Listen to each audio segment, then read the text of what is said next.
कल मैं ईशान को, अपने बेटे को पढ़ा रहा था कि भाई ईशान, जब सूर्य के किनारे धरती घूमती है तो मौसम होते हैं। तो कहता पापा, अगर सूरज के किनारे धरती नहीं घूमती तो क्या होता? तो मैंने कहा तो मौसम नहीं होते। तो फिर कहता तो क्या होता? तब मैं सोच में पड़ गया, अगर मौसम नहीं होते तो मौसमी फल नहीं होते, मौसमी सब्जियां नहीं होती, मौसमी खाना नहीं होता, मतलब जिंदगी तो बेरंग हो जाती। क्योंकि जिंदगी में मौसम बदलता है तो रंग बदलता है, मौसम बदलता है तो खाना बदलता है, मौसम बदलता है तो मूड बदलता है। अगले पूरे हफ्ते हम इस बारे में बात करेंगे कि जो मौसम हैं उनका खाने के साथ मजा कैसे लेना है। वेलकम टू घर सा यमी, स्वाद का रिश्ता।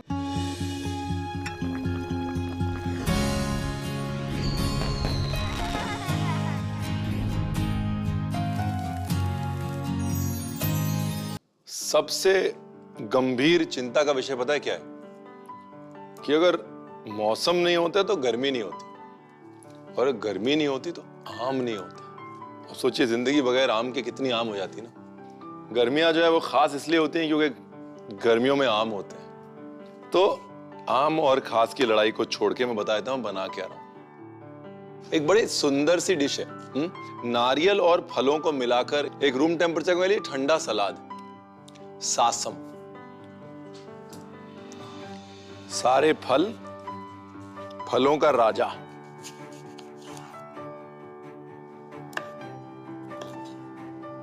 जैसे फ्रूट सैलेड होता है ना हमारा, फ्रूट सैलेड, यूं समझ लीजिए कि ये तटवर्ती महाराष्ट्र का फ्रूट सैलेड है। और बड़ी कमाल की चीज है, मतलब जो रेसिपी है वो दिखने में लगता है कि अच्छा बस हो गया, लेकिन जब खाइए कॉम्बिनेशन की दाद देते हैं। आप जानते हैं कि मिर्जा गालिब का जो सबसे फेवरेट फ्रूट था वो भी आम था। और वो कबाब खाते थे, शामी कबाब, एक खास किस्म से। वो शामी कबाब के ऊपर आम का मुरब्बा डालते थे और आम के मुरब्बे के साथ शामी कबाब खाते थे। शकरंबा बोलते थे उसको।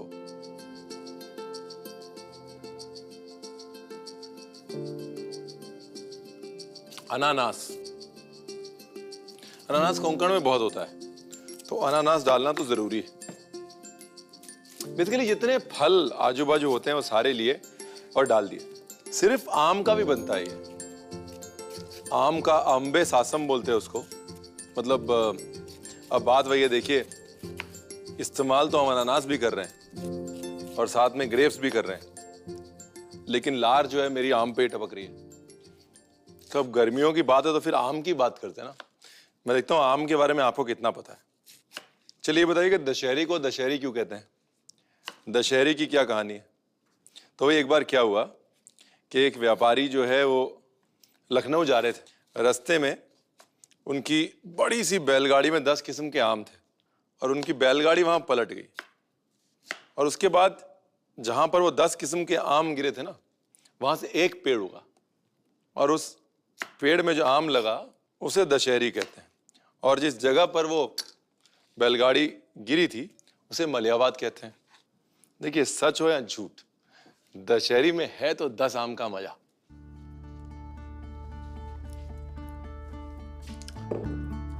नारियल और रंग वाली मिर्ची, बेड़गी, गुड़, इमली, नमक, सासम मतलब मस्टर्ड। तो जो मेन फ्लेवर है ना, वो मेन फ्लेवर मस्टर्ड। बाकी मिर्ची की शार्पनेस और वो खटास मिठास तो बैलेंस करने के लिए।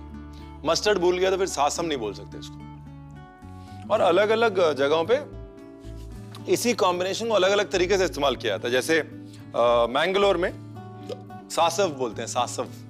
उसमें क्या करते हैं, पका लेते हैं इसको और बाद में फ्रूट्स डालते हैं, फिर रूम टेम्परेचर पे खाते हैं। केरल में पुल्लुशेरी, पुल्लुशेरी भी बोलते हैं कुछ लोग, उसमें इमली ज्यादा होती है, पुल्ली, और अनानास के साथ बड़ा अच्छा बनता है।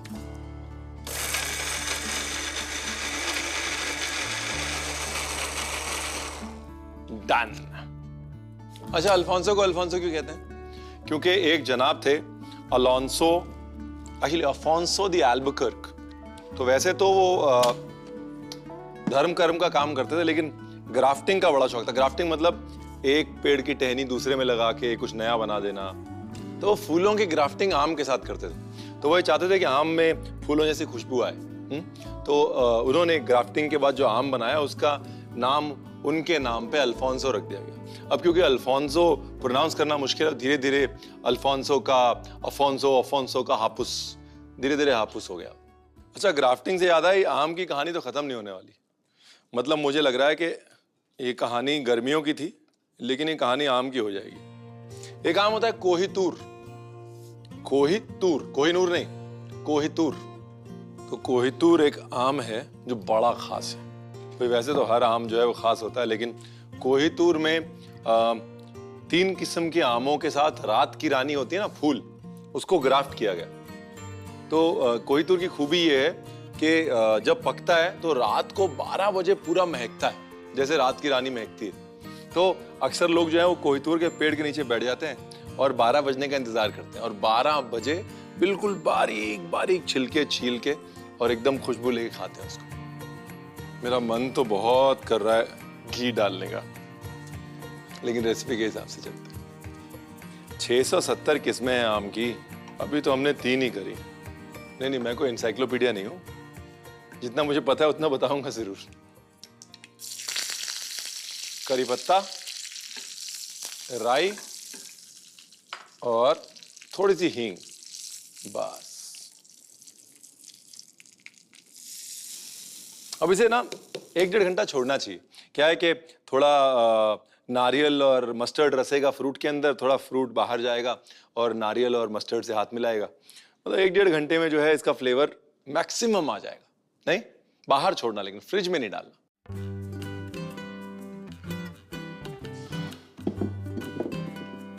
गर्मियों में ना चावल हो, सासम हो, बस गुजारा हो गया।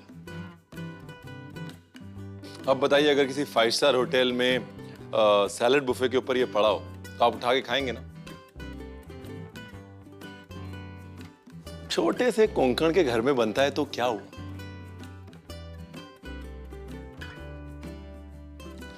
और साथ में चावल।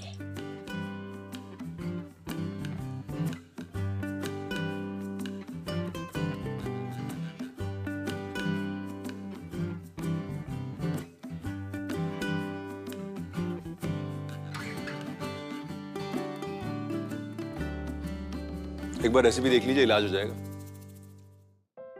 सासम बनाने के लिए सबसे पहले लाल और हरे अंगूर, आम और अनानास को काटकर एक कटोरे में रख लें। अब कसा हुआ नारियल, बेड की मिर्च, गुड़ का पाउडर, इमली का पेस्ट, नमक और सरसों के दाने को मिक्सर में पीस लें। इसके बाद मिक्सर में से पेस्ट को निकालकर फलों के साथ मिला दें। अब एक पैन में तेल, राई, कड़ी पत्ते और हींग को बघार कर फलों के ऊपर डालकर 1 से 1.5 घंटे के लिए छोड़ दें। आपका सासम तैयार है। देखिए, बच्चे हो या बड़े, सबके लिए गर्मी का मतलब या तो आम है या गन्ना है या दोनों। अब आम की बात तो हो गई, गन्ने की बात करते हैं। अब गन्ने की बात करें तो एक आ जाता है, भारत में तमाम जगह हैं जहाँ के गन्ने बड़े फेमस हैं, लेकिन बेलगांव का गन्ना स्पेशल है। और मुझे लगता था ऐसा कैसे हो सकता है, लेकिन जब मैं बेलगांव गया और मैंने वहां पे गन्ने का रस पिया ना, तब मुझे रियलाइज हो गया कि बेलगावी गन्ना जो है ना वो नंबर 1। और बेलगांव में जब वो गन्ने का रस पीते हैं ना, तो साथ में ऐसे चखना खाते हैं ताकि रस और पिया जा सके, नहीं तो गन्ने का रस मीठा हो जाता है ना बड़े टाइम के बाद। तो वो चखना जो है उसको बोलते हैं अली पाक। तो घूम फिर के बात ये आई कि अभी हम बनाने जा रहे हैं अली पाक। तो इस गर्मियों में गन्ने का रस अकेला नहीं पीना, बगैर बर्फ के और अली पाक के साथ।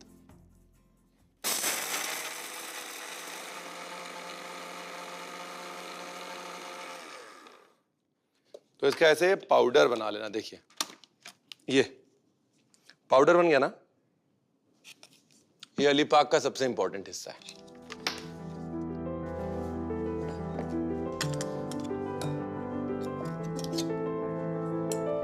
और अब क्या करना है, ये जो मिक्सचर बनाया ना, इसकी छोटी छोटी गेंदें बना लेनी। थोड़ा सा पानी डालना है, तो इसके छोटे छोटे गोले बना सकते हैं या ऐसी छोटी छोटी टिकिया बना सकते हैं। ये बस ये टिकिया ही जान है बस अली पाक की। कई दुकानों में गोले मिलेंगे, बेलगांव में कई दुकानों में ऐसी टिकिया मिलेगी। बेलगांव में ना एक जगह है मिलिट्री महादेव, बेसिकली एक पार्क है। बेलगांव का कैंट बड़ा फेमस है, बड़ा हिस्टोरिकल है। तो वहाँ पर एक पार्क है, वहाँ पर लोग आते हैं घूमने, और उसके आगे गन्ने के जूस और अलीपाक की बहुत सारी दुकानें। तो अगर कभी बेलगांव जाए ना तो बाकी काम बाद में हो जाएगा। बेलगावी कुंदा और गन्ने का रस अलीपाक के साथ जरूर पीना है आपने। चलो जी, ये तो बन गए। अब इसको डालना है किस पे? इसको डालना है पोहे पे।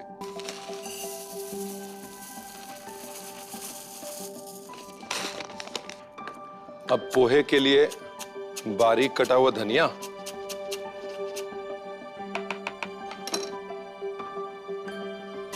बारीक कटी हुई मिर्ची,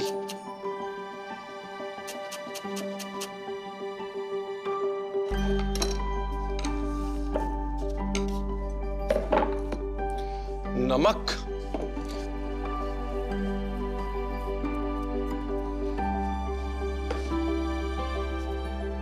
कसा हुआ नारियल,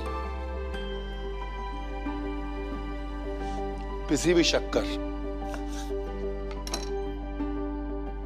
नींबू। तो खट्टा मीठा तीखा बना लिया इसको, और अंत में थोड़ा सा पानी डाल दो।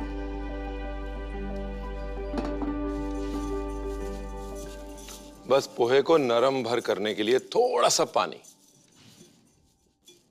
ज्यादा नहीं है।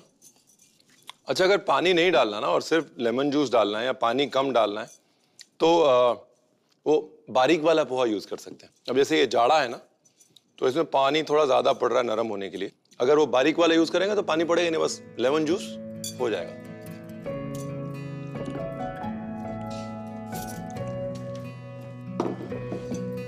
तो अब क्या होता है ना, ऐसे पोहा पड़ा होता है बहुत सारी प्लेटों में, हर गन्ने के जूस की दुकान पे ऐसे, उसके ऊपर मूंगफली,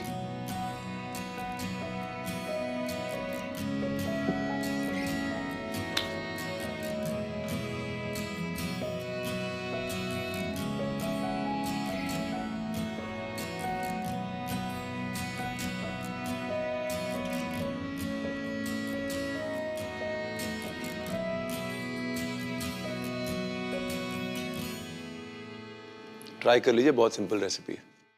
अलीपाक बनाने के लिए मिक्सर में भुनी हुई चना दाल, अदरक और हरी मिर्च को पीस लें। उसके बाद मिश्रण को एक कटोरे में निकाल लें और पानी डालकर पेड़े बना लें।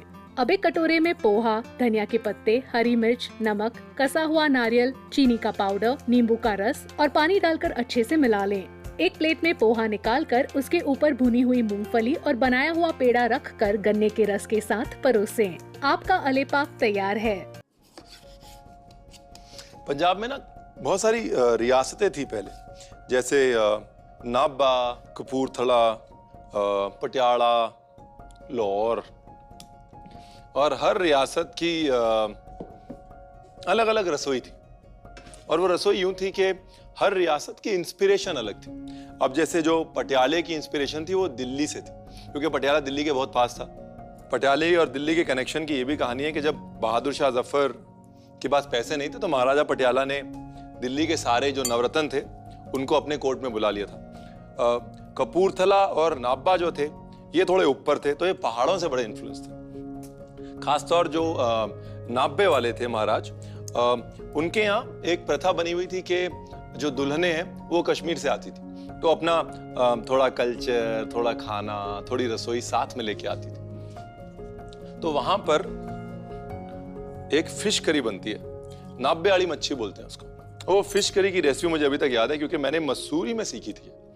मसूरी में जो महाराजा ऑफ नाभा हैं, अभी जो टीका साहब हैं, वो रहते हैं, उनका एक समर हाउस है। अब ये तो अंडरस्टूड सी बात है कि ये समर हाउस की रेसिपी है, तो भाई महाराजा ऑफ नाभा समर में आते होंगे वहां पे। दूसरा, और इस डिश में ना एक कश्मीरी इन्फ्लुएंस भी है। वाजिब सी बात है कि कहीं ना कहीं बहुत पुश्तों पहले किसी कश्मीर की महारानी की वजह से आया हो। बहुत आसान रेसिपी है, हम सब बना सकते हैं घर पे इजीली। नाभे वाली मच्छी बोलते हैं उसको। जहां पे नादर या नदरू, कमल ककड़ी, भे आ गई, वहां पे कश्मीर आ गया, है ना। सिंपल, इजी भें को अलग से उबाल लेता हूं। नमक,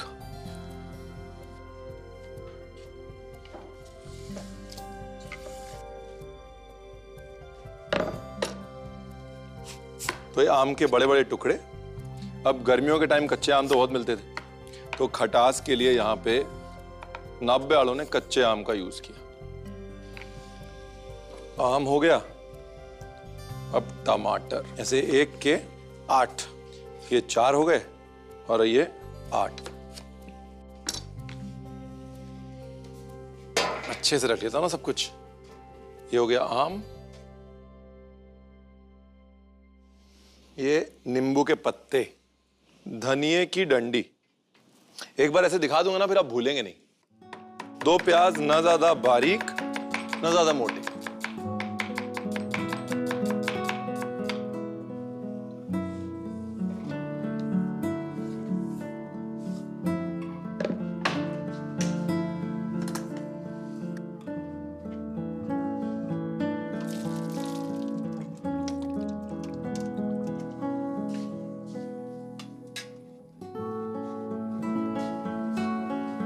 सरसों का तेल। और यहाँ पे क्या है, जो सरसों का कॉम्बिनेशन है वो आम से भी है और मच्छी से भी है, क्योंकि आम का जो खट्टा मीठा पना होता है ना, उसके साथ में सरसों का मेल बड़ा अच्छा है। कच्चे आम खास तौर से, भाई आम का अचार हमेशा सरसों के तेल में पड़ता है ना, और मच्छी के साथ तो सरसों का तेल मतलब। इसलिए पहली बार मैं घी की बात भी नहीं कर रहा और पंजाबी खाना बता रहा हूं। बताइए। जीरा, स्लाइस प्याज, दूसरी तरफ मच्छी सेकने की तैयारी। अब मच्छी भी सेक लेता हूं ना। अदरक लहसुन का पेस्ट,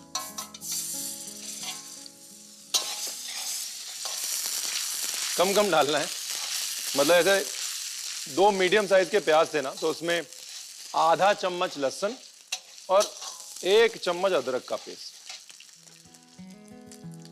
हल्दी, मिर्च, धनिया पाउडर, नाइस। अब गए आम, अब गई भें और पानी थोड़ा सा।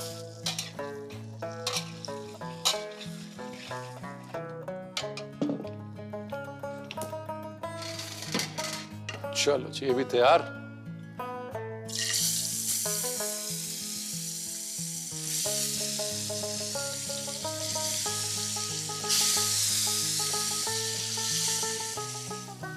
बस आम थोड़ा गल जाए ना, बस उसका इंतजार। जैसे ही आम थोड़ा सा गल जाएगा, वैसे ही आगे का प्रोग्राम चालू।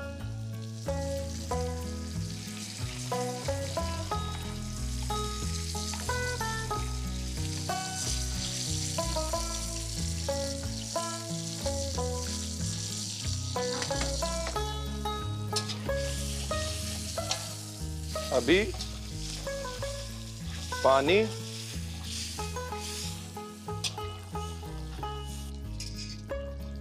टमाटर, नींबू का पत्ता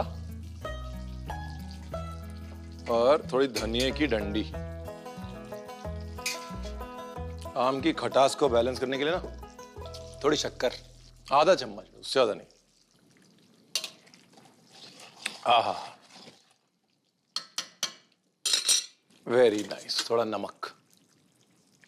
और मच्छी कोई भी यूज कर सकते हैं, मीठे पानी की मच्छी भी यूज कर सकते हैं, या मैंने सुरमई यूज करी है, सुरमई यूज कर सकते हैं।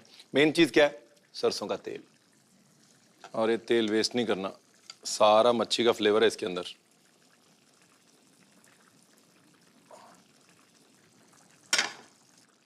मैं सिर्फ इंतजार कर रहा हूं टमाटर गलने का, बस हल्का सा टमाटर गल जाए। हलवा नहीं बनाना।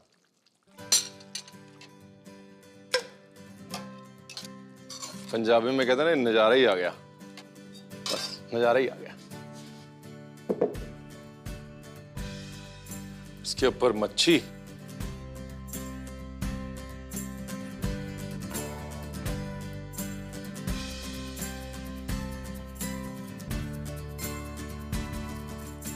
अब नापे दियां बीबियां दी याद च कमल ककड़ी तो बनती है ना।